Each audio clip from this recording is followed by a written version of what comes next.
Well, hundreds of new state laws went into effect yesterday, and today we're taking a closer look at one of those laws in particular, which grants parents greater control over what library reading materials their children can access at school.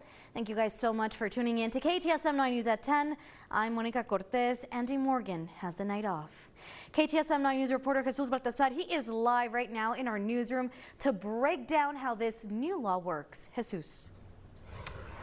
In a word, access. Senate Bill 13 directs public school districts to grant parents access to review their children's school catalog on library materials and records, allowing parents to see not only what books are on the shelves, but also what their kids are checking out themselves and reading. I think it's great when parents express interest and are involved in their kids' education, so I think it's a really good thing that we have access to what our kids are exposed to. Many parents are supportive of SB 13, saying it gives transparency, but it also gives them more control. If there's a book, magazine, or other item they find in a school library's catalog that they don't want their child to have access to, they just need to submit a list of the item or items to the school, so their kid won't be able to check it out or even use the material outside the library. That's perfect, and I would love to see our voices heard, especially with material that we wouldn't want to be readily available to our kids. But there's more layers to the law. It also empowers parents to challenge or appeal to the district's Board of Trustees a book or other library materials they think are harmful to their children.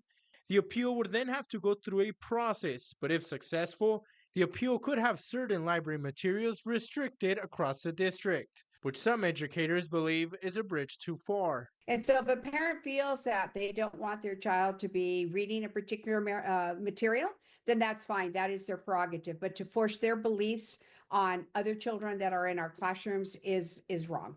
The law also directs school boards to establish a library advisory council made up of appointed parents if 50 or more parents from the district petition for its establishment. Now, the advisory council would play a role in making recommendations to the school board on different matters, such as appeals or making decisions related to library catalogs. Now, we reached out to all three major school districts in El Paso to see what systems are implementing to grandparents' access to school library catalogs as the law just went into effect. But as of this newscast, we have not received a response. Reporting from the newsroom, Jesus Baltazar, KTSM 9 News.